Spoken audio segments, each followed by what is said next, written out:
Hello, and happy birthday weekend to the United States of America, who, I must confess, doesn't look a day over 200.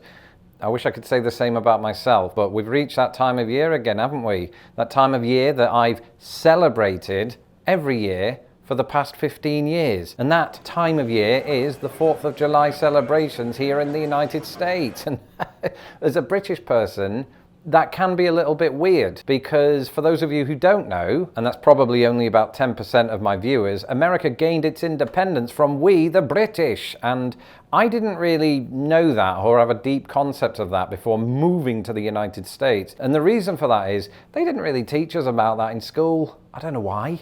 I think we learned about all of the victories, you know, the good wars. And after I moved, it became apparent that next summer that, oh, you kicked our asses. Although you used a word similar to that I can't necessarily repeat right now because I might get demonetized. And while we're on the subject of you, if you've not had a chance yet to subscribe to this channel, do that now.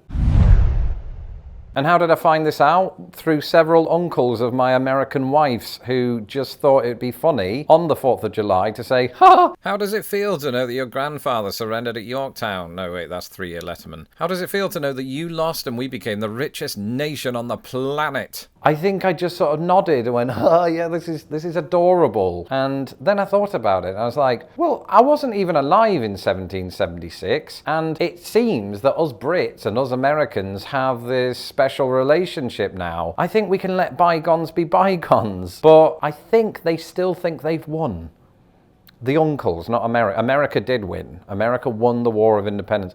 These uncles, I think they go home every 4th of July and think, yes, I downed 3 beers, had a plate of chicken wings, and put that Brit in his place. And do you know what? Whatever, because those same uncles love the Beatles. We invaded you in the 60s, and you all lapped it up like it was some kind of ice cream. So in many ways, being British on the 4th of July is at least a little bit predictable, much like the parades that I attend each year in central Indiana, where myself and a number of Hoosiers park our chairs by the side of the road, and no prizes for guessing who gets sunburned the quickest. Now that's partly because I'm the one who's usually pushed out of the awning by my wife's cousin Chad, but it's also because I'm British. And I think subconsciously my wife's cousin Chad is thinking that when he gives me that slight nudge.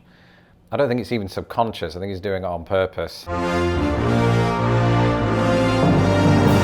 And then, of course, the victors like to remind me of my place in all of this by putting up lots of American flags.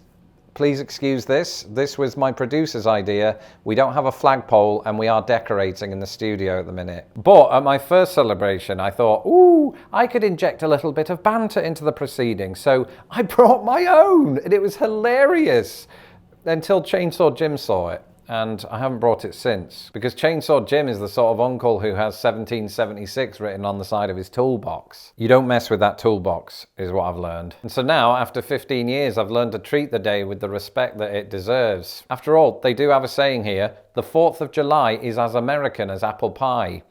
So long as you remember that apple pie originated in England and the 4th of July is written in the UK date format. And actually, in an unexpected turn of events, this now feels more appropriate than anybody ever anticipated. Imagine, for a moment, you could travel back in time. You set the time circuits on and head back to Independence Hall, July the 4th, 1776. Actually, some point in August, but people aren't ready for that conversation. The founding fathers are there, John Adams, Thomas Jefferson, the other ones. They've just signed one of the most important documents in US history, the Declaration of Independence. As they banter back and forth about who has the trendiest pocket watch, you pluck up the courage to stand before them, shoulders pinned back, chest thrust forward as you declare, "All right, lads, you'll never believe what I read on Twitter this morning," but in an American accent. Rightly, nobody understands a single word you just said, except for Benjamin Franklin, who secretly invented Twitter without telling anyone. You continue, "You'll be thrilled to know that in the year 2023, people will still celebrate our independence from the British, including," and I hope you're sitting down for this, the British. It's true, as we speak, several establishments across London are enticing customers with Independence Day celebrations. This seems particularly prominent among the English capital's whiskey bars, who are looking to recreate the kind of experience I once found in Kentucky and Tennessee. And at first glance, one winery appeared to misspell independence as the plural form of independent. But upon further reading, I discovered that the establishment, D Vine Cellars, did it on purpose to celebrate independent winemakers. years. And while it remains baffling as to why this event is being held on July the 5th, it's good to see that the pun still never sets on the British Empire. That said, people who know my channel intimately will know that I'm about to embark on my first ever 4th of July as a United States citizen. And I know what you're thinking, ooh, Lawrence, you can't mark this momentous occasion by wearing a black shirt, which will attract heat from both Chainsaw Jim and the sun. And to that, I deliver unto you Mr. George Washington, wearing cool shades, chowing down on a hot dog. This is the second time this year you've made me do that. Where are you going? I think that might be overkill. Right. That's it for this episode. I hope America has a fabulous birthday. Go easy on the cake. And whoever you are, wherever you are, I hope that you enjoy your 4th of July celebrations by sharing this stupid little video with all of your friends. I'm Lawrence Brown. You can follow me on Twitter at LostInThePondUS, and don't forget to subscribe to this channel so that I don't have to. And recently, my second tier ponderers have gained access to my secret video series, Diary of a YouTube Sensation. If you would like to access this as well as my secret live streams, become a ponderer today, either on Patreon at patreon.com/lostinthepond or right here on YouTube by clicking the join button below. Until next time, goodbye.